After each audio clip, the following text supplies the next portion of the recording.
The first rule in grip sport is you tell everyone about grip sport.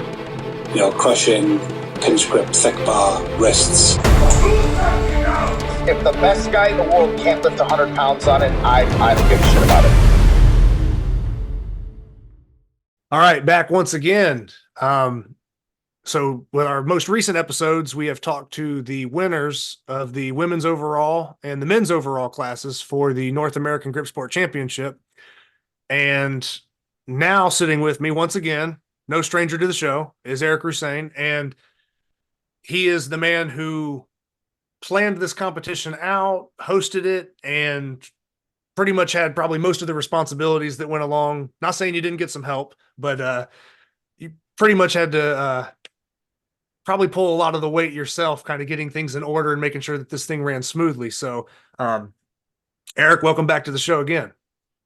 Thanks a lot, Zach. Yeah, it was a lot of work, but like anything, if it's something you like, if it's something you're passionate about, it doesn't really feel like work. So I was happy to invest the time to promote that contest. Okay, and this, like I said, there hasn't been a North American competition ran in some time. Were you pretty happy with the turnout?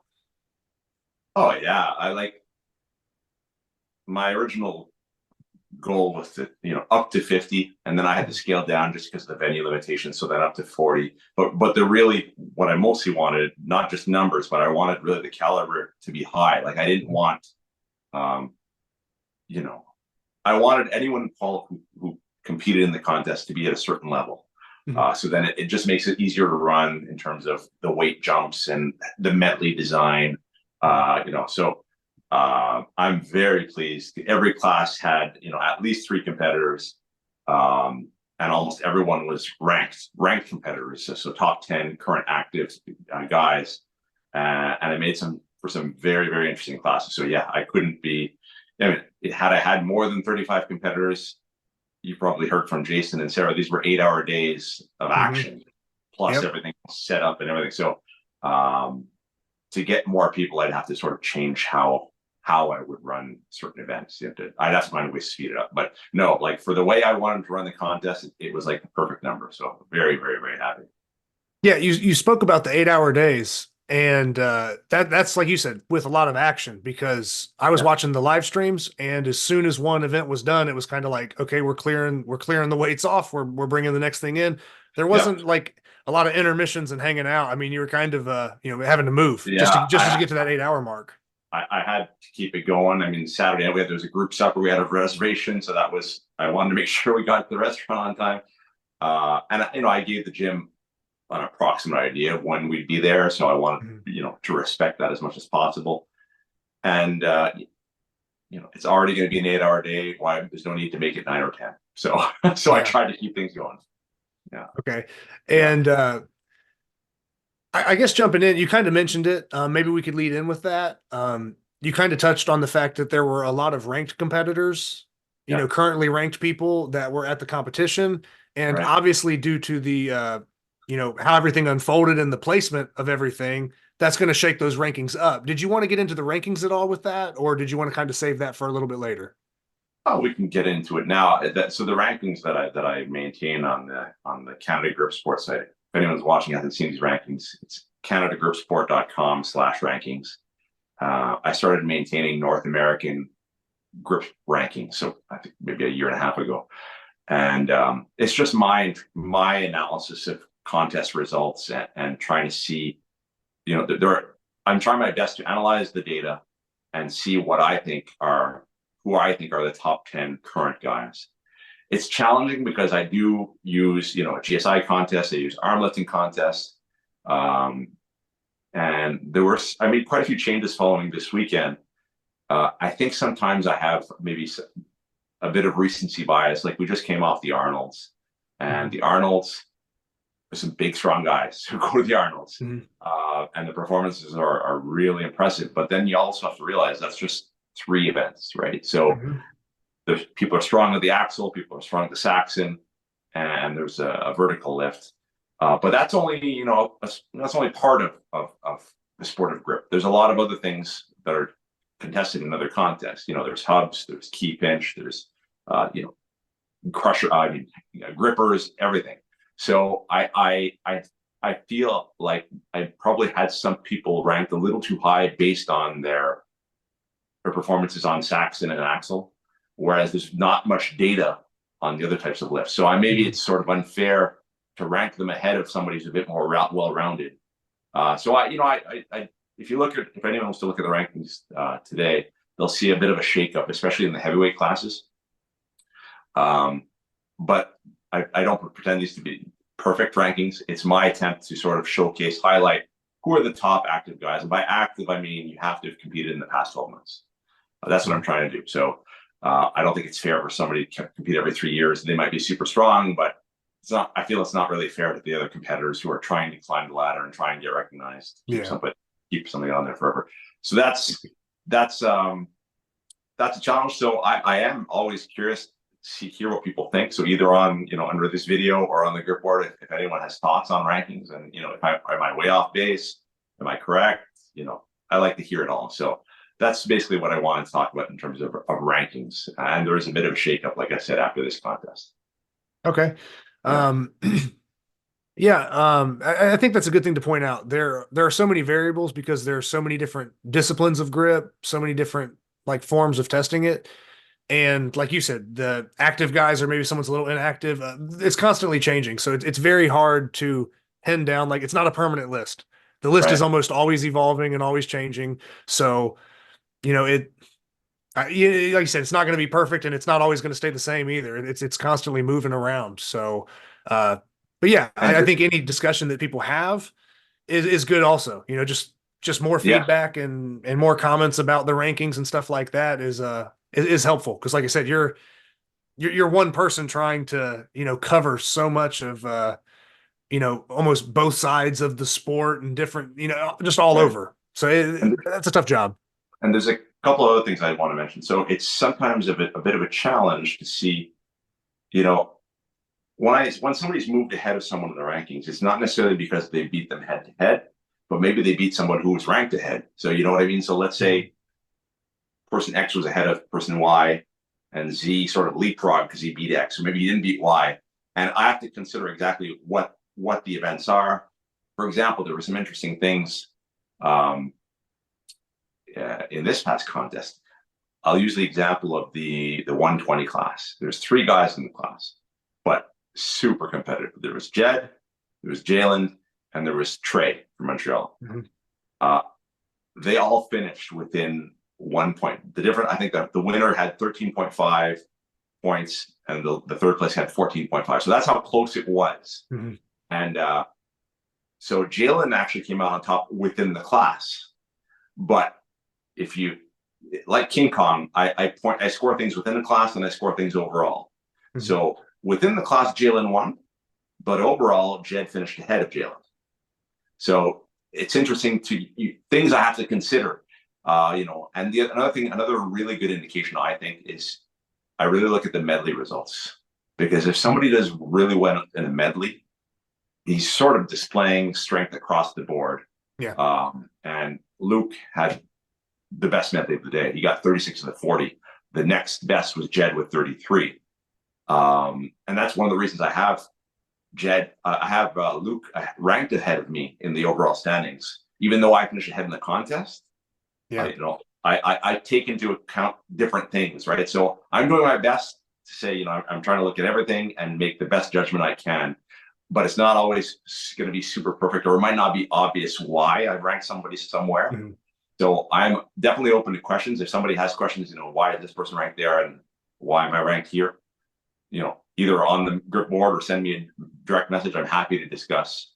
And you know what? Sometimes I'm wrong. Sometimes I make a mistake. It's been pointed out to me before, somebody said, why is this person ranked there? And the more I thought about it, I'm like, you know what? You're right. So I had to make an adjustment. So it's, they're not perfect. The main point is I want to find yet another way to bring attention to the top competitors, to highlight their achievements, just give recognition. So that's the purpose of the rankings. It's not to ruffle any feathers or anything like that. Yeah, no, and I don't think anybody's taking it that way. At least I hope not, because I think everybody is really appreciative, especially those who have their name on that list or those that are kind of striving to get on that list. Yeah, I think most people are pretty happy that there's at least somebody keeping track of it, because Right. really, I mean, up until you've really kind of made that a thing, um, it hasn't really been tracked. It might be debated about somewhere, but it's Right. not like concrete in black and white somewhere, you know? So, Right. yeah, I'm glad you're doing it, and I'm sure most people are as well. Um, Yeah. is there anything with the rankings that, you know, I know you kind of explained them. Is there anything you wanted to talk about directly with like who's ranked what, or kind of just start going into the recap of the competition? I think let's go back to the recap because that might lead to some rankings Okay. discussion later. Yeah, no problem. Yeah. So you guys started off with like 36 competitors.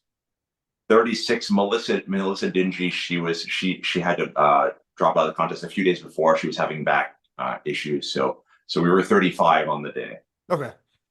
Yeah. But yeah, still, I mean, a good turnout. And then knowing it's a 2-day competition, like you mentioned, so you guys had, I believe, the 4 events on the first day, and then 3, including that, you know, the medley being kind of the, I guess maybe the longer running event on Right. that second day. And you kicked things off with Silver Bullet. Did you want to kind of get into the Silver Bullet and kind of Yes. how that went? A few things I'll say. So Silver Bullet, I made it 2 attempts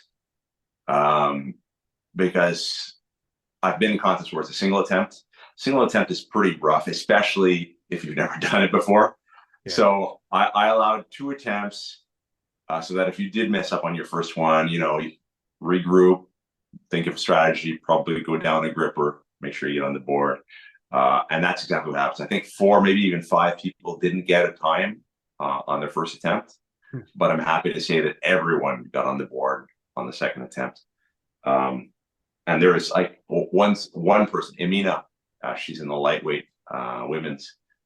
Like for the first one, she just took the trainer and held it for like over a minute, and then that was her first attempt. And I was like, you know, there's a 57 rated trainer, and I said, the way you held that, I mean, obviously you got to go for better. Don't waste your time try to get a longer hold on the trainer. Yeah. Go for the one, and I would actually tell you to do the 1 point. Recommend doing the 1.5 because the 1.5 is only 6 pounds heavier than the 1, and it could have a significant point advantage. You know, if you were to get, Yeah. I said, any hold on a 1.5 will beat a super long hold on a 1. So, and her initial response was, I can't close the 1.5, and I said, well, you don't need to be able to close the 1.5. There's a big difference between closing a gripper all the way and closing it on the Silver Bullet. Like, there's a huge difference. So I think she was a little tentative, but she went ahead and did it. And then she held the 1.5 for like, I don't know, maybe 30 seconds. She got a really long hold on the 1.5.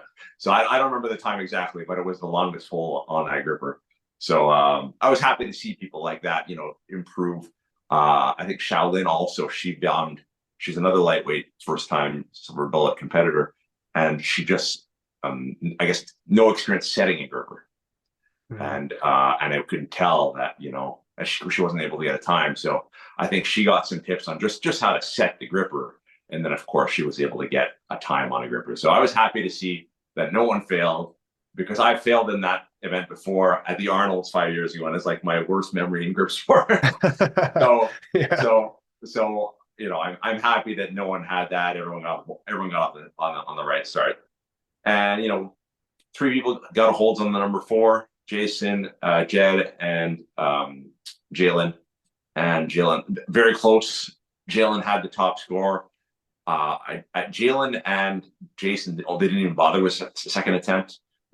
Jed did, and he got, but both his holds were similar, so he wasn't able to surpass those 2. But it was, you know, off to a good start. I was very happy. My goal was just, I was nervous about this event. I mean, just from bad experience, and you know, my goal, I wasn't going to try the 4, but the 3.5 in training is going well. But you know, you're always nervous. Yeah. So I got 2 holds, not both well below my PRs, but I was just happy to get a hole on 3.5, and I was happy with that.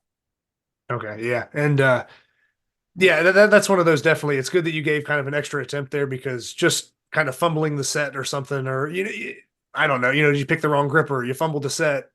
Right. You're like, oh man, I just, traveled all this way, biggest competition, 2 days. And like within the Right. first 10 minutes, I've already just wrecked everything. Right. So it's good that there was at least that, like, I don't say a safety net, but just at least more than one attempt. One Yeah. attempt would almost been probably I don't say a bad idea, but you know what I mean? If it probably would have Yeah. backfired a little bit and probably And, affected some stuff.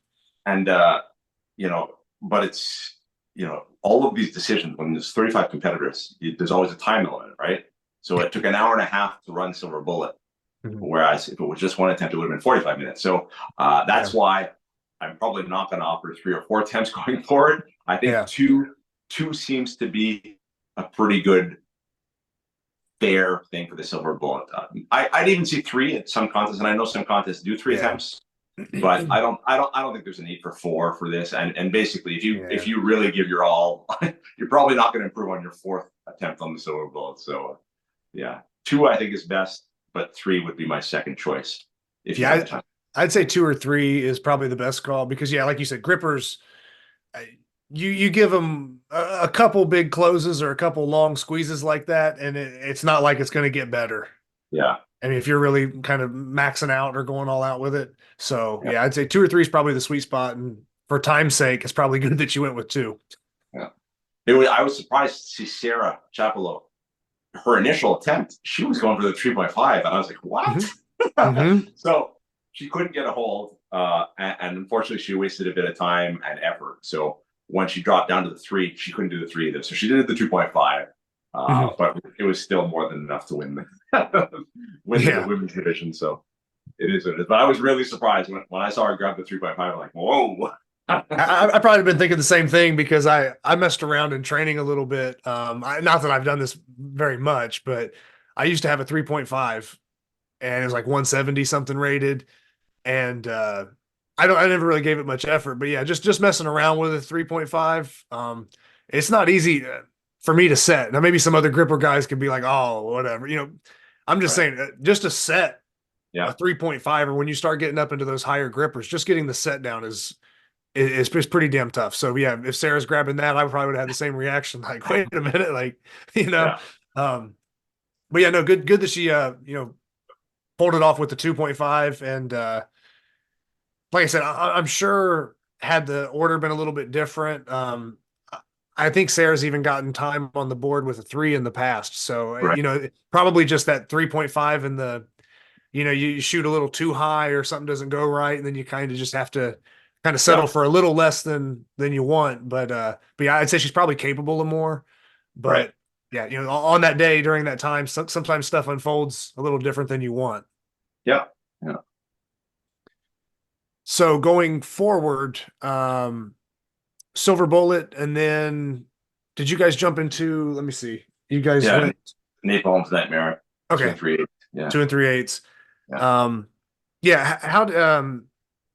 And that's one of those lifts that gets a little bit heavier in weight in general. So you get some pretty big pulls, and there's a strong group of guys. How did you feel like that event ran? And this is an event that I'll mention. I mean, you're one of the best in the world at this event. Right. I mean, my opinion, and then the data of where people have lifted. I mean, this is an event that you're very good at, and I kind of had you picked to win this one in my mind. And what were your thoughts going into that event, knowing that it's a strong one for you, and then knowing that the field of people there was very strong? So I was very relieved just getting the 3.5. So at that point, I knew it would be one of my better events. And it's so easy. It's not the most technical lift, so it ran very well. And so this is one of the lifts, actually all the lift, except Silver Bullet and the medley, everything was last man standing, but you have a maximum of 6 trips to the platform. And I think that was a sweet spot. We had a separate implements to the side to warm up on. So you get an idea of how you're feeling. And 6 attempts is just enough to make it a bit, you have to be just a bit strategic. You got to make sure that you're sort of coming in the right spot, you're taking the right jumps. And I think that went really well. Personally, I was just surprised where I ended up. So we were doing 6 kilo jumps, so 13-pound jumps. Mm-hmm. I got 410. 4:23, I got it to within, I got it up, almost got the bar, and then I dropped it, and then I couldn't, in my 30 seconds, I just couldn't do it. So I was a little surprised, or I wouldn't say disappointed, because it was still the second best lift on the day among the group, but I felt like I was sort of expecting not only get 4:23, but probably at least the other jump. But who knows? Maybe the medley set up from the day before, bringing everything to the gym. Maybe that was already affecting me. But so I was a little surprised, and so Jason was the only guy to get 4:23, and I asked him, "You want to keep going?" He's like, "There's no point." He's already maxed out to get the best score possible.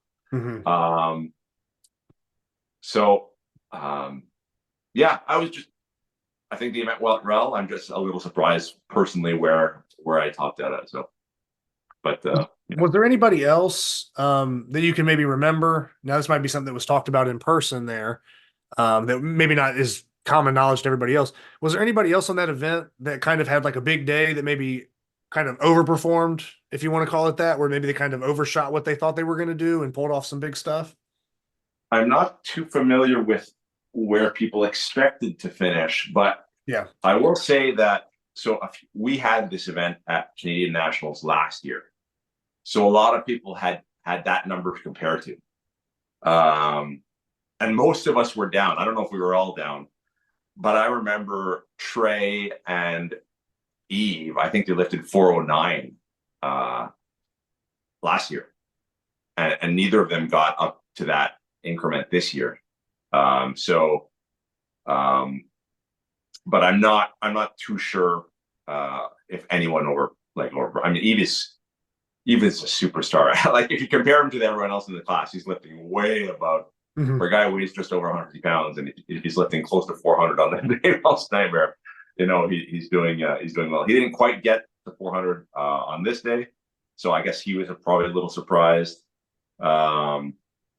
And I can't really say, I'm not too sure where everyone else expected to go. So I don't have too many stories. Sarah, of course, was phenomenal. Like, she beat the next best by 30 kilos. Wow. That's a big jump. Yeah, I know I had spoke with her about that lift in her like post competition interview that we did. I didn't realize that the gap was that big. I knew that number was really good, but I had no idea that the other 30, people 30 kilos more than Tammy, and Tammy had a fair gap between her and the next person. So it was something. Well, I know Sarah ended up winning the overall, as we've already established, but probably good for the rest of them that it was reverse strongman and not percentage-based scoring, because that would have been like a monstrous deficit you're not coming back from. Absolutely. Yeah. But that's pretty much all I had for Napalm's Day, right? All right. Yeah. And then from there, was it the double inch pinch? Double shallow inch pinch, yeah. So okay. So first, so this has been contested in a couple of cane contests, but it hadn't been added to the database yet. It has been now. So this was I know a lot of people were looking forward to this, because I know just on Instagram, and I've seen people, Jalen, Trey. So we were going up by 3 kilo increments on this lift. So three jumps of 3 kilos at a time. 2 kilo increments. So 4.4 pound jumps, and a lot of people got to like 100 pounds or more, which was, to me, is a pretty solid lift on this thing. And it was interesting to see just how many people kept climbing. So Trey and Jason got up to 133, and I think they only stopped because they ran out of attempts. So I believe that's what Jason said. He said that I think they both kind of tied, and I think they ran out of attempts at the same time. Right, and I guess Jalen was a bit more conservative on his, or a bit more, maybe not conservative, more the opposite of conservative in his attempts. So he sort of risked it, and he didn't take quite as many lower attempts. So he had one left, then he got 63 points. He got 62.5 for the win. And then when people were down to when we were down to the one guy who's the last man standing, then I would allow people to make an increment a bit smaller just to see. So it didn't affect the points. So I said, okay. So he decided to add 1 kilo, and he got 63.5, which whatever that works out to, it's almost, in the upper 130. So a very, very impressive result. So he has the world record for now in that, and it's something to, I think it's a good benchmark because I do think people enjoy this little event. So we'll see if it catches on and if it gets contested more. But I think people like it. Yeah. I think it's interesting too, Eric, that I mean, I don't know if we want to call them like oddball lifts or, I want to say gimmicky lifts, however you want to classify that. But in that case, it is interesting that the numbers got so high because in a lot of key pinch stuff, it's typically single hand, a lot of it. Not saying there isn't some other stuff that is, two hand key pinch, but so the fact that it's that two hand, it's still testing key pinch, but it's both hands, and the numbers are high enough to where it kind of makes it a little bit more exciting. So I think that might be part of the reason that it kind of caught on a little bit, is because it's like, hey, people are moving some pretty serious weight with this thing. So if it was the same style device, but people were like topping out at 30 pounds, I don't know if it would get as much traction. Right. So, exactly. But I think that's exciting to see, and it's kind of cool to have another option for key pinch outside of something like the finish ball is a pretty regular one. In the past, maybe there's like the stub or doubloon type thing, but there's really not a lot of maybe inch pinch if you do a key pinch on that. So there's some stuff there, but I think that might be an interesting, maybe a new staple to kind of throw in the mix for key pinch if you want to have key pinch involved and see bigger numbers and kind of not have it kind of fall off or not get taken as serious. So right. And for the women in this event, so Sarah won, but I can't remember if she stopped because she won by 1 increment. So she won by one jump over Tammy. I can't remember if she stopped there because that was her limit or if she just stopped because she was in the lead. So it's hard to tell. But that was because most of the other events she won by like significant margins. But that one she only won by 4.4 points. She's still, it's like still over 80 pounds. So that's still a great lift. So yeah. But that's pretty much all I had for double shallow inch pinch. And then wrist wrench was the final event that day. Wrist wrench. So that's also an event that I've featured in many of my contests. Where I struggled before was sort of finding a way to write the rules or formal rules that are easy to follow. And I think I came up with a decent way to describe it, and I made a little video sort of explaining the rules. And it seemed to work out pretty well. The only thing that I don't know if rules need to be defined or refined. The only thing I didn't like seeing is that sometimes it sort of became some or borderline entering vertical lift territory. Dipping it. Yeah. So I mean, if you do it too much, the strap's going to fall off and it won't work. Yeah. So I don't know if there's a need to sort of come up with a rule to avoid that. I'm not too sure. But I mean, for what it's worth, Eric, I would say you could almost treat it very similar to the crusher. I mean, there's that, okay, maybe a minor deviation in level, but you're trying to maintain as level as possible with just a minor angle. And if it gets to the point with the crusher where like, okay, you're hanging on the frame, it's like, okay. And so I would almost, for what it's worth, I would almost kind of say, treat it the same way as that, or that's how I would treat it as a lifter. I wouldn't even be trying to really utilize a tilt. It could be a matter of defining where the strap can be, right, or how far it can get to the edge or something. So I don't know. More to think about, but I do think it went really well. I think it is a good test of wrist strength, and so I think it was. I think people enjoyed it. I was super impressed by Sarah's results. Like, Mhm. like 92 pounds. Like, if I don't know how much you've worked with the wrist wrench, but you get to the close to 100 pounds. That's heavy. So for her to get to 92, yeah, it was, yeah, to me it was really really impressive. And then for the men, once again, there's a lot of strong guys. And I was surprised once again how many people got over 100 pounds. I'm just looking at the list here. I'll see if I can get a count.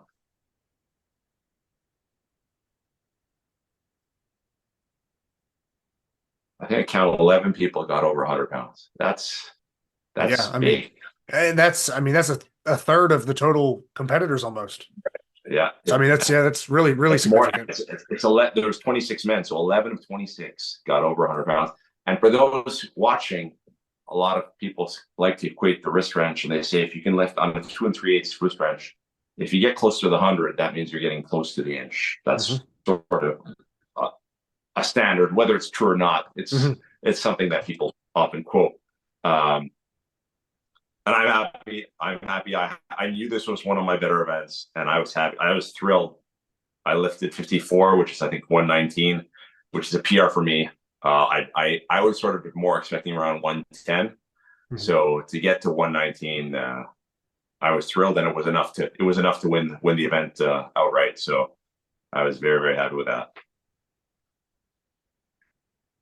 Let me see. Trying to think where to go next. That kind of summarizes day one. Right. So day one, I hadn't, because I'm keeping things going. Everything was on paper, but I hadn't entered it into my spreadsheet. So I did not know. I sort of assumed Jason was in the lead, but all the rest I didn't know. So I told everyone, anyone who's curious can come see me first thing on Sunday to see where they're at and see the overall thing. So after day one, I believe it was Jason, then me, then Jed, then Luke. I think that's what it was at the end of day one. Jed's class was. Trey was in the lead after day one. Okay, I was gonna say with that, I'm trying to go because I know Jalen won the silver bullet. Would Jalen have been up there closer in the top? Because I feel like Jed and Luke made a big run on the second day.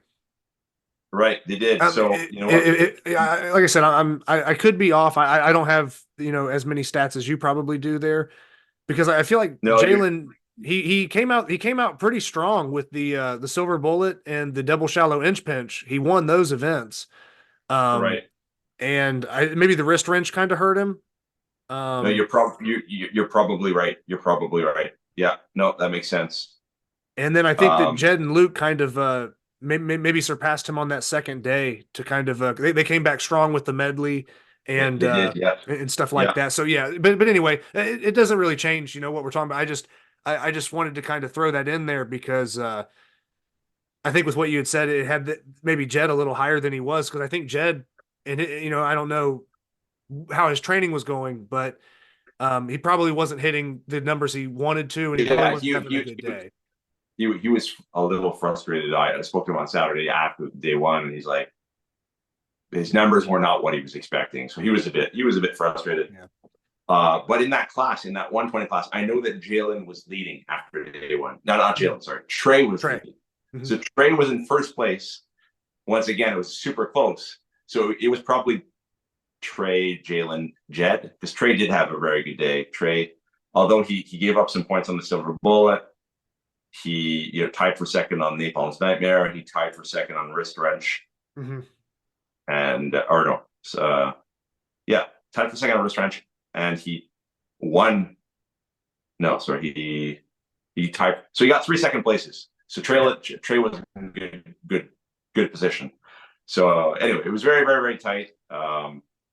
I'm happy it finished for about 6:15 p.m. Just enough time for people. A lot of people were staying nearby, so they went to the hotel, showered, and we all went out for a nice supper. Almost everyone went out, so it was a really nice way to end the day.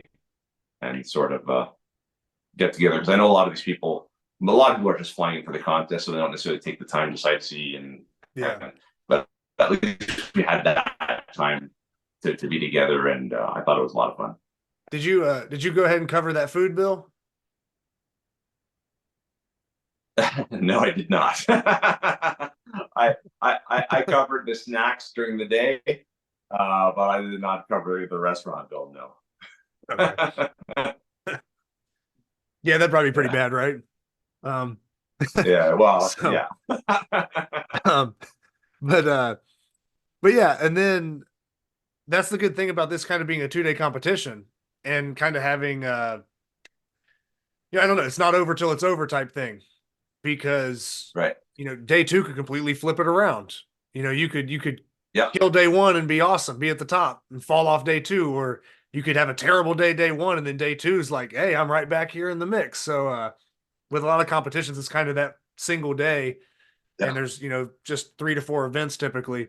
But when you get a bigger competition like this that's drawn out longer, it definitely makes it interesting, because like you said, you have to deal with those 8-hour days.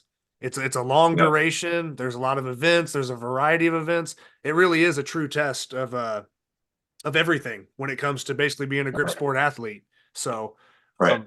yeah, going into day 2,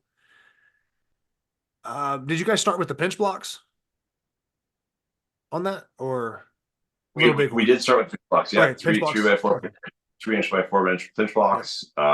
And that what I want to say is that I thought going to the contest that my implements weren't particularly grippy or well seasoned, but I think it's just a matter when you have this many people, especially experienced competitors, gripping the same implements, chalking them up.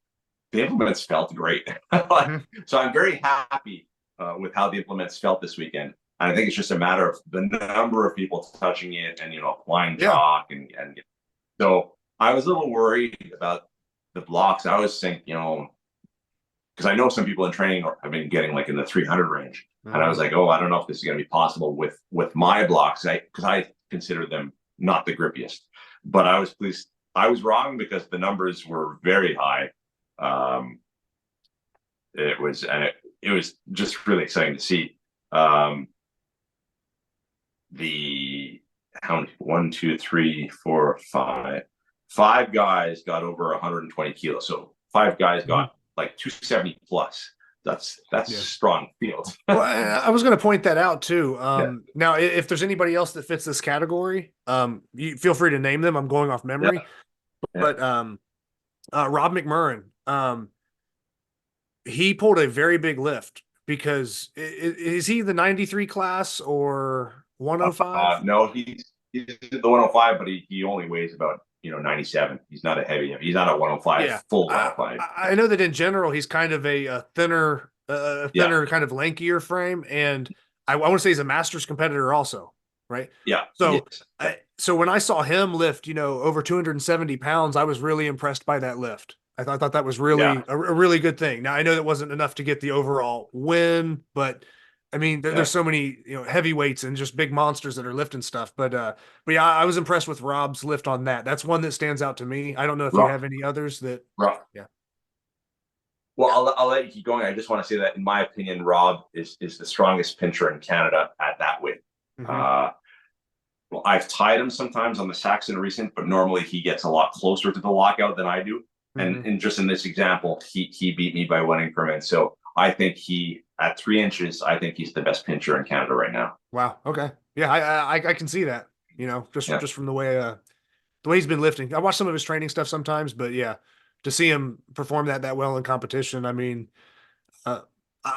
I've competed on those implements and stuff, and I kind of know how some of those numbers stack up. So when I started seeing 270s and higher, I was like, wow, that's pretty serious. Yeah. And then do you have a couple guys that get up to 300?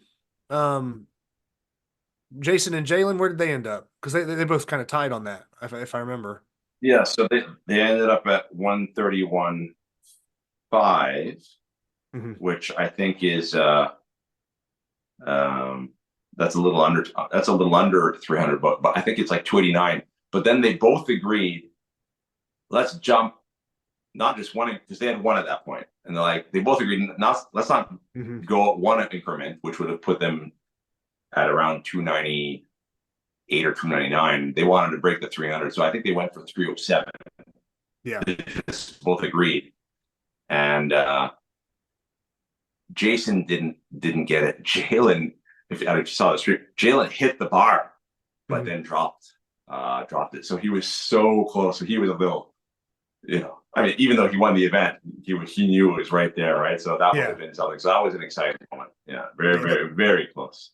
Those are almost the worst moments you can have when like pulling to a crossbar. Is if the knock bar hits and you know that you completed the lift, but then it leaves your hand before you can follow it down. It's like, and it's about the worst thing that can happen on a big lift like that. Right. Yeah, definitely huge numbers. And yeah, I could see, it doesn't happen too often, but yeah, when you see something that, you get to that breaking point and it just kind of gives and it just slips and you can't do anything about it. It's about the worst thing that can happen to you. Yeah. And in the women's, Sarah got, more than 180. So once again, it's a very, very solid lift. How did some of the other women shape up just below that? What kind of numbers were they putting up?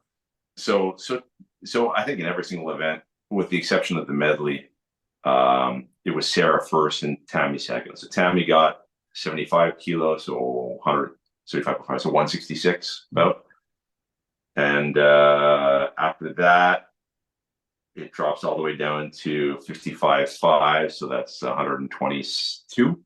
But 1, 2, 3, 4, 5 women tied at that weight. So there's a five-way tie for the Canadian record. Wow. Okay. Yeah. Yeah. So there's a significant gap between. Well, we sort of knew that from the contest in recent years. There's Sarah, then there's Tammy, and then it's a lot more of a closer field among the rest. Yeah. Yeah. So I mean, if there's any other lifts to point out from that, feel free to mention them. But then we can get into the medley if not. And with the medley, okay, sorry. Little Bighorn. My bad. Yep, I jumped ahead. Yep. Yeah. So little Bighorn. So I think most of us sort of expected Luke would do well in this event. We know that's one of his pet lifts. For what it's worth, I picked Luke to win that one. Now I didn't name it anywhere, but in my head, I'm like, I would favor Luke if I had to put money down. So yeah, good job on Luke delivering. So that's not surprising. What surprised me is that I thought there would be more people in the higher end range. Like he won with 105.5, which is 232, but that's actually not that special for him. And I know I expected there to be more people to be like in the 220 range, but few people were able to get that close. So it was Luke got the top lift, and then Jason was the next closest with 102.5. And then after that, you fall below 220. So I just expected a few more people to be in the higher, like in the 230 plus range. After Luke got that 105.5, I think he jumped just for fun. I think he may have jumped, I don't know where, but somewhere in the 240s, and he missed it, but it didn't really matter. This was the event that cost Jalen a lot of points. Yeah, big points there. Yeah, for sure. Because that's what I was thinking. He had such a strong day one. Maybe gave up a little bit on the wrist wrench. I'm not sure. But he was still sitting really good day one. And then the Little Bighorn is where he kind of took a hit. Yeah, that one really affected his score. But, a lot of the other people were sort of a lot of people like in the 190, 195 pound range, a lot of people that. So my biggest surprise was that there weren't a few more people in the higher range. And I wonder if that could just be the fact that you're basically getting down to the the sixth the event end. on day two. Yeah. You know, Yeah, and that might be a contributing factor there. for sure, for sure. And then Sarah was another one where she demolished the field. So she got 81.5, which is about Yeah, I think close to 179 or 180. yeah, just under 180. Yeah. Yeah. Yep. So, and that was just her second attempt. Like she came, some of these lifts she came in pretty high, like high to the point that I was concerned. Is like you don't want to start a little lower. Yeah, right. But that second attempt, she did tweak something in her elbow or in her arm, so she stopped right there. But you know, unimpressive. So if that was just her second attempt, I don't know what she was maybe thinking of. Well, I don't know if she was thinking of taking 6 attempts, or if her goal was just to save energy and only do 2 or 3 attempts and sort of get the victory. So I'm not sure what she was thinking, but an impressive lift. I believe she said that was a little bit above what she had been hitting in training, and I think it was a PR. Okay. Not saying she didn't have more in the tank, but it was still a solid number that she put up there. Okay. For her, you know. Yeah. Then it was time for the medley. Yes. And So, for the women, did you narrowed it down to 30 items for the women and 40 for the men? Is that accurate? It was originally going to be 20 for the women, but then I'm like, I have these women coming from so far away. I'll give them more fun. Yeah, just try it. So I added 10 more. So we got 30 for the women. So it actually worked well, because when I'm doing after the Little Bighorn and the Napalm's Nightmare, I took some time to go. I had to go and input all the results in, because we were going to contest the medley in reverse order of standings. So I had to get it all in the system and figure out who goes, where everyone. While that was happening, I asked if people all of the medley items were in one corner of the gym. So I gave the list of medley items to Will Giuliani. I said, can you direct people to just take these out? And it worked really well. So everyone sort of grabbed one implement and laid it out. And it worked really well. So when I design these medleys, first I like to get a sense of who's going to be there for scaling the difficulty. And my goal is always to get I want the average to be right around half the items. So if it's 30 items, I'm hoping that I'm trying to develop it so the average person lifts about 15. That no one bombs against nothing, so everyone gets at least a few, and that no one to make it very challenging to get all 30. So that's always what I'm thinking about, and I vary the difficulty. If I have like 3 vertical lifts, I'll probably have one that's very hard, one that's sort of average, and one that's a little easier. So that's how I try to balance these things out, and I think it worked out really well. In the women's medley, the lowest result was 7, which I thought was fine for the lowest result, and then the highest result was Tammy, who got 26. And it was fun to see, who would attempt what, who would get what. I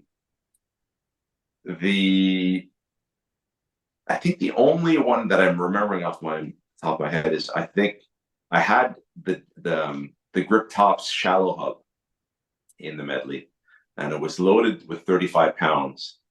And that was just a bit too much. I knew that was one of the harder implements, so I don't think anyone got that one. But I think everything else was lifted by at least one person.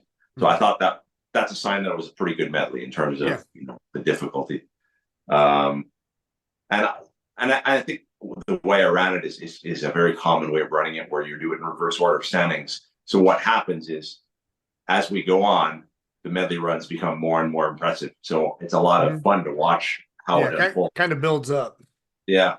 So I told people, listen, in between turns, I announced the order, and I said, in between turns, you have a bit of time to run around and chalk implements, and I don't mind if you move things around.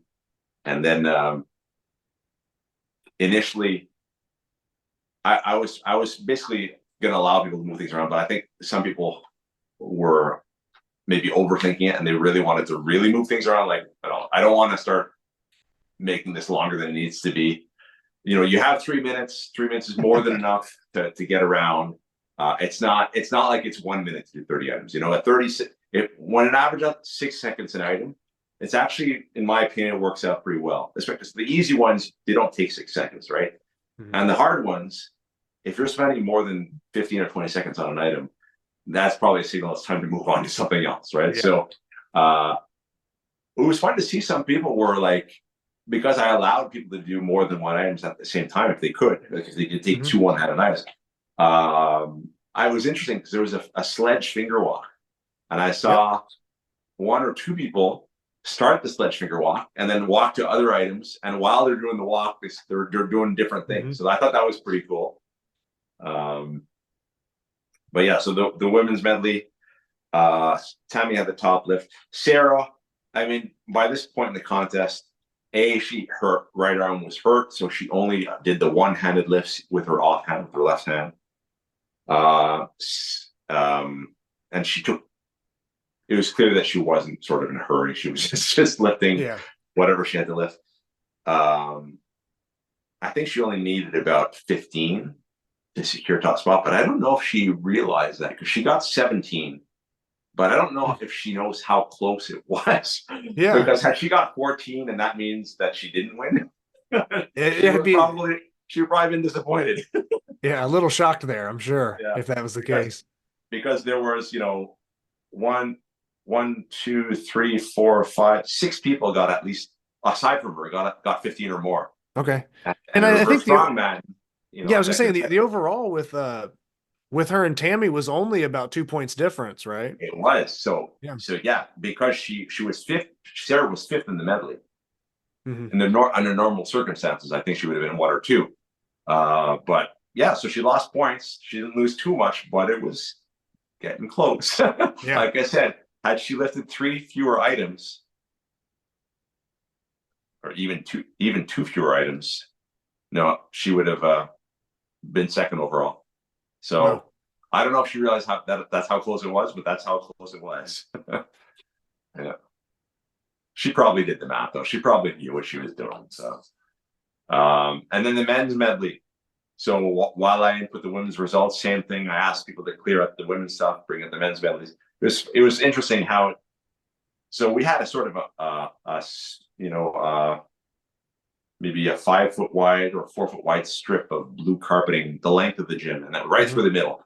And that's where I said we're going to do the medley right on that blue strip. So when I asked people to take out the men's medley items, some of the men's medley items are loaded to 300 pounds, right? So it was not surprising.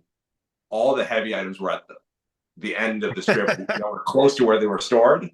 And at the other end, it was all the light stuff. So it just ended up, it was interesting to see who chose to start at the lighter end and who chose to start at the heavier end. Because I would say definitely in the first handful of competitors, they were all starting at the lighter end, because at the heavier end, they were like, most people knew they couldn't do certain things. So, but once you got to the last 10 or so more people started at the heavier end because they wanted to, like me, I like to start with the items that I'm maybe not 100% sure, but I'm pretty sure. Like the ones that are hard for me, but I'm pretty sure I'm going to get. I like to get those out of the way.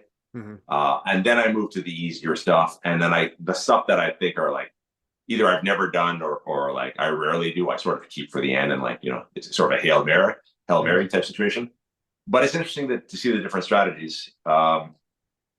But it was fun. Like at the beginning, we're like, oh, who's going to be the first person to get 15? Oh, who's going to be the first person to get 20, 25, 30? So that was really exciting. I thought it makes for a long day. The medley, the other events, you may have a break of maybe an hour, but that you're going to be lifting. But the medley, if you're Jason, the time between the Little Bighorn and your turn on the medley was I think it was over 4 hours. So Jason could just go out and take a nap and go eat, do something else. So I think it's so it can be long, but I also know that medley is like the highlight of most people's contests. A lot of people are looking forward to the medley, to doing the medley. So I'm hoping that the length of time it took was okay with everyone, and that they still felt okay. It was still worthwhile. It was worth the wait and worth worth the time. But I'm going to highlight some of the things that I remember from the medley, because I remember being really impressed. I'm sure a lot of people, I can't like I saw all the action of both days because I was judging every lift and I was counting all the medley. So I saw everything. But when you see everything over 16 hours, you forget some things. But some of the things I remember, Yves Gravel, so he started at the double inch lift. Double inch lift was the only lift that I said we should do the lockout. A lot of the others, I'm like, show control and put it down. I'll give you down. Now, when I thought, to make it special, let's do the full lift. Yeah. He cut both inches off the ground fast. And then he put them down. And I don't know if it's because he didn't realize it was a full locker, or he maybe just couldn't do it. But just the fact that a man that size can get them off the ground so easily, I was impressed. And then, I think on his third or fourth, he did the 275-pound 3-inch monster crush lift, which is the country crush 3-inch rolling handles. 275 is a monster lift. I knew that would be one of the hardest lifts. You need super strong wrists, and he doesn't have huge hands. Oh yeah, his hands are pretty, small compared to a lot of the other competitors. Yeah. Incredibly strong, but they're not big hands. He dominated that. I was so impressed because I was only expecting maybe 3 or 4 people to get that. And for him to get that in the fashion he did it, I was blown away. I know this guy is super strong. I've seen what he can do on a lot of different things. But that lift in the medley, for him to lock that out, anyway, I really want to get him into arm wrestling because I know it's fun when you see these people. They just have potential for so many different sports, but I would love to see him on an arm wrestling table because his weight and build and his strengths, I know he'd get very good very fast. So I'll see if I'm able to do that. But that was impressive. Jalen, he was the only guy to get the 2-hand 172-pound anvil pinch. Yeah. So I've seen a couple of people do it before. Jed's done it before. I've seen Trey do it before in training. But on the day, I think this is what happened is at the end of the 2 days, we're drained, right? So, but Jalen got it and he dominated it. And that was one of the ones he sort of expected because he's so good at the wider pinch. But it was fun to see him to get it done. There was a 190-pound stirrup lift. Okay, so that's a rim lift. I know I can't do that. It's not even. It's basically like a little T, and you just barely put your fingers on the tip of it, right? Right. It's one of those. So deals. I knew Eve could do it. So he did it. There's this guy, another guy that's 74 kilo. This was his second grip contest. He's from New Brunswick. Sebastian Pacey Smith. He's a tall guy.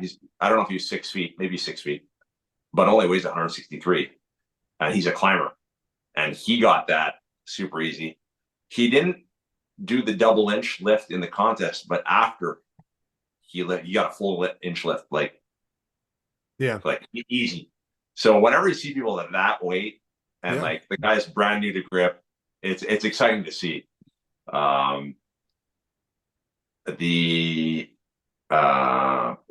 the stacker, there was a stacker lift it was loaded with 35 pounds, but I was plate. It's almost like a plate curl, right? Yeah, but I was requiring people to be strict, basically flat wrist. I think it was only Luke and I who got it. It's possible Jed did as well. I can't remember, but that was one of the harder ones. But every single item was done by at least one person. So to me, that once again is an indication that it was a successfully designed medley. There was nothing impossible. Everything was done by at least one person. So I was very, very happy. And then the average among the men was 20 of 40. So it was perfect. It's exactly what I wanted to accomplish. It was. So after that, we ended up, that was around 6:15. I thought we'd be done around 5:30. 6:15, I got the numbers in. then it was time for the prizes, giving out the awards, giving the money, taking all the pictures. It was just a really, really nice, fun time. I can't, this was the grip contest that I've ever poured the most into. I've done King Kong over the years, but a multi-venue is a little different. But this, for a single venue, this was by far the biggest one I organized. And I'm just so happy with everything about it. Who came, how many people came, how things unfolded. I've received so many nice compliments about, they love the contest. And so this was a really, really, I can't say enough about how happy I am about how everything went. So, yeah, it's nice. It's nice when you sort of, you feel like you're rewarded and accomplished something that you wanted to do. So it was a lot of fun. And that's kind of been everything I've been seeing, or everything I've heard from the feedback and interviews I've done with people. That's kind of the same thing they've said. Another thing I'd like to point out is, you mentioned, the trophies and stuff like that and the payouts. You had pretty good cash payouts. I mean, in comparison to what most big grip competitions, arm lifting competitions, whatever they do. I mean, I think for the men, you had at least up to the top 6 people winning some form of cash prize. And then on the female side, it was at least the top 3. Top 3. Yeah, top 3. So men, it was 600 for first, 500 for second, 400, 300, 200, 100. Yeah. And women, it was 500, 300, 100. When I first planned this event, it was before so many women joined the sport in Ottawa. So I didn't expect to get this many women. And so maybe next time I'll try and balance it even more. I don't know that I try to balance it out with sort of participation. If there's as many women as there are men, then I'm going to try to offer the same amount of money. Yes. But for the time being, there's still more men competing. So I feel I can offer a bit more. So anyway, if there's anyone with questions about that, that's how I'm sort of approaching it. So as women participation increases, so too will the prizes. Yeah, I think that's a good design for the payouts. I think that was good. And like I said, in comparison to other prizes and what's out there for, grip sport or arm lifting on the biggest stages, what you brought to the table is a notch above, or a couple notches above pretty much anything else I've seen done. So you set out to run this competition and make it something that had a kind of raise the bar, make it something that was a high standard.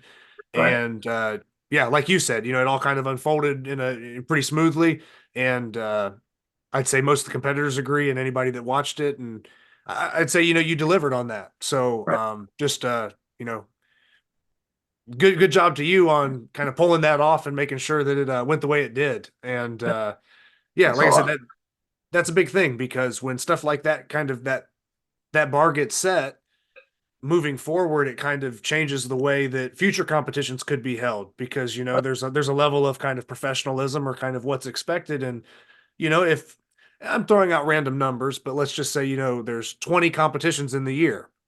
Well, if there's 5 or 6 of them that are ran extremely professional, the events are really good, the prizes and all the packages and stuff are really put together, well, that's where the people are going to go. So you want to present something, if you are going to be a host and you are going to take the time to kind of do that, it kind of just keeps everybody in check a little bit, to deliver a good product or deliver something that's good for everybody, So I think you've definitely always done a great job with that. And I think you're still kind of leading the way with that, after this competition.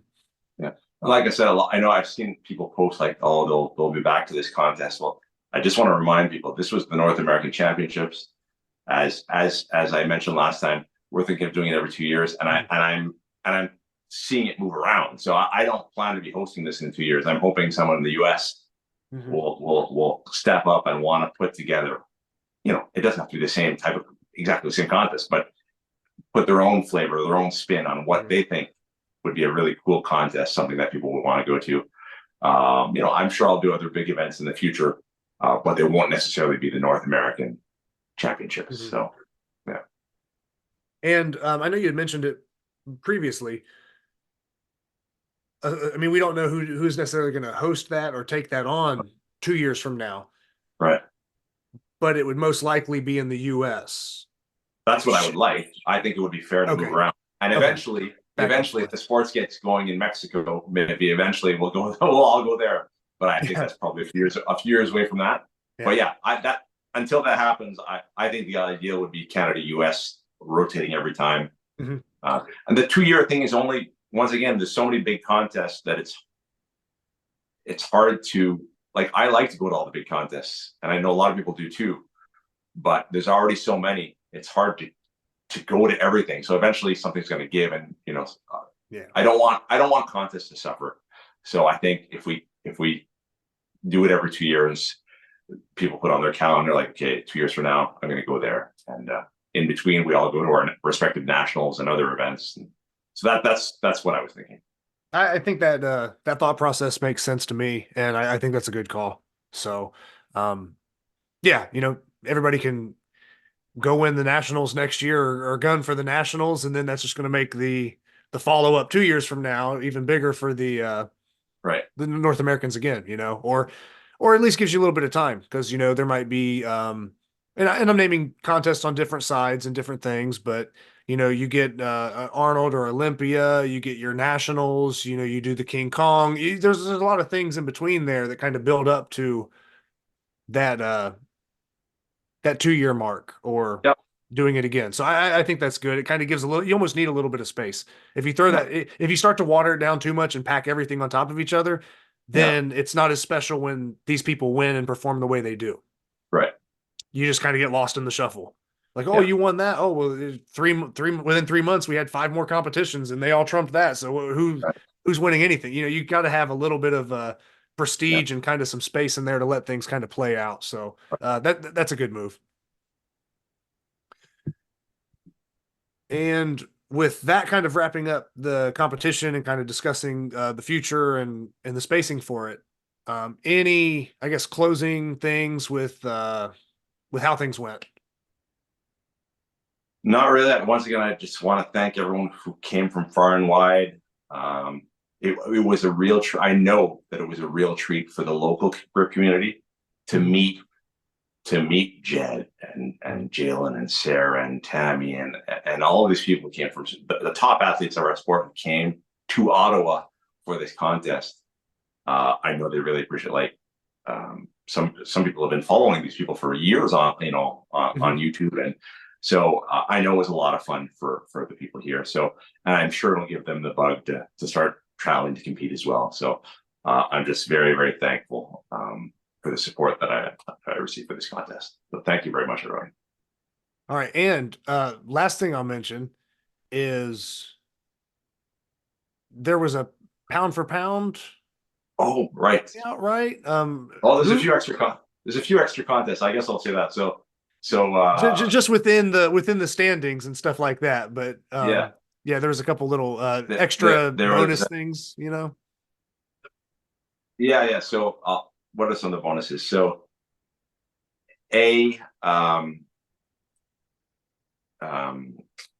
Michael Thomas sponsored a $60 prize for the top wrist crunch lift, which I was pleasantly surprised when I won. You that got event. that, yeah. So you took that one. Yep. So I got the $60. Will Giuliani had sponsored $100 for the pound for pound champion, and then he decided, let's just put 50 to the top women, 50 to the top men. And the way he does the calculation is quite simple. So exclude the medley, exclude the grippers, add up all the weight lifted on the 5 other events, and divide it by the competitor's body weight, whatever the highest multiple wins. Eve Gavel, his multiple was 6.5. The next closest was maybe 5.5. So he had a clear one. So he won the pound for pound. Sebastian Pacey Smith, the other climber, he got second, and I got third among the men. And in the women, by a significant margin, it was Tammy. Yeah. So they each got that. And another fun contest that Will organized at the end of the first day was he says, let's have a bodybuilding contest, but just for forearms. I thought so basically after the fourth event on day one, those who wanted, he was doing it sort of in groups of 3 or 4, starting with the women, then the men. So 3 or 4 women would go and they'd start flexing, and then he would sort of whittle it down, like he'd eliminate 2 or 3 at a time, and then when there were 3 women remaining, they did a pose off, and then he went by audience reaction. So that would have been interesting to see. Yeah, it was a lot of fun. It was just for fun, right? So Amina Alec is the smallest competitor, but very toned. So she won the women's division. For the men, it was down to Ryan Grabarczyk from Saskatchewan, Mike Rogowski, and me. So we were doing the pose off. I honestly felt that Michael really has, I don't know if you've seen, he has a very Popeye look, like very huge forearms for his build. I think I had lost the weight, so I had the low body fat, which helps. And a different style of forearms. But I ended up winning that. I don't know. I sort of feel like maybe it's just because I was the host and I got that extra love. I don't know. It's all the arm wrestling. Yeah. But anyway, I'm happy to win. But interestingly enough, Yves Gravel, once that contest was on, he ducked out because I don't know if he was too shy or what, but he would have been tough to beat. Like Yves Gravel's forearms are pretty freaky. So I think that made the contest a bit easier with him not in it. But anyway, so that was just for fun, and it was lighthearted, and I just thought it was. And then Will gave each of us $20, so I got another $20 for that. So that was nice. So there's like the regular competition payouts, and then there's like these extra bonus competitions and categories that are getting payouts and stuff too. So it's always fun when something like that's going on. That was a lot of fun. And then the overall champs got not only their first place trophy for their weight class, which Jason got 2 because he won the super heavyweight and he won the Masters. He also got the huge overall trophy, and Jed brought championship belts, so he got a lot of stuff. In fact, I said, listen, I know the big trophies especially are hard to get on the plane. So I actually shipped Jason's trophies just today. So Jason, if you're watching, your trophies are in the mail. You should get them probably the end of next week. Sarah took hers. I'm assuming she got home with it. But no, it was just a lot of fun. And I think the awards are just, I like awards simply because it's sort of a memory. When you look at the trophy doesn't have any value in itself, but it's sort of a good memory of, I love that. I really did well in that contest, so I'm proud of it. So I like to give, nice awards that people can, enjoy and have as a souvenir. No, yeah, and from the King Kong and everything else you've done to this, you're usually, and even on the arm wrestling side of things, I feel like you're kind of known for that extra attention to detail when it comes to having awards and taking care of that stuff and making sure that kind of like souvenir, that memory is going to kind of stick out a little bit versus, it's not something that you like take a shortcut on, No. You think about it, you take your time, and it's pretty thorough. With all that, kind of wrapping that up, I know you're probably like run down and tired from having to deal with all that, and you're probably like, I don't want to do anything grip related for a little bit, maybe training and stuff, but you're like, well, I'm doing the Super Series stage 1 next week, so I don't have so right back to it. Okay. Yep, back to it. But you probably won't have to deal with as many people and events. It'll probably be a little more reasonable. Yeah. So yeah, we won't get into super serious stuff right now because I don't want to drag on beyond that. And what do you think about it? Just I'm sure we'll get into those results and other things at a future time. But yeah, no, I mean, it sounds like an awesome comp. I know I was watching the live stream a little bit bummed out that I wasn't there. I was missing out, and I got similar comments from a few people. They're like, who are watching, like, man, I really wish I was there, but anyway, there will be other contests. You'll have more chances in the future. Yeah, I had to run out in the garage, pull a couple lifts off. Yeah, okay, just yeah, it's just making me want to be there and lift and stuff. So Yeah. yeah, very very well ran competition, and um for this being the first time that the North Americans has been held in a while, um, you know, I guess thank you to kind of I'll say bringing it back, but thank you for not only just running the competition very well, but making sure that the return of the North American Championship was up at a level to where like I said, it has some prestige to it.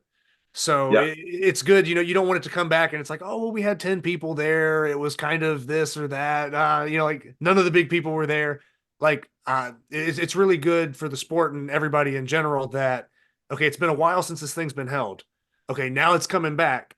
And then it is 2 days. There's 7 events. There's a medley. All the best people are there. And it goes the way it did. So, yeah, your goal definitely was accomplished. Bringing back the North Americans and making it a big deal. Um, that's history now. That's been done. So that should kind of be the standard moving forward, hopefully. Yeah. So good job on that. Thanks a lot. Yeah, that should cover it all, really. Unless there's anything else you have to add, Eric, we can go ahead and kind of get ready to wrap up with that. But good job to all the competitors and everybody that took the time to travel. And just you know all the people helping each other out at the competition and everything like that, and whether it's taking time to show someone how to set something or giving tips, and everybody's real friendly with that stuff. So Yeah. just a shout out to everybody that made the trip and put in the hard work and just competed and put it on the line.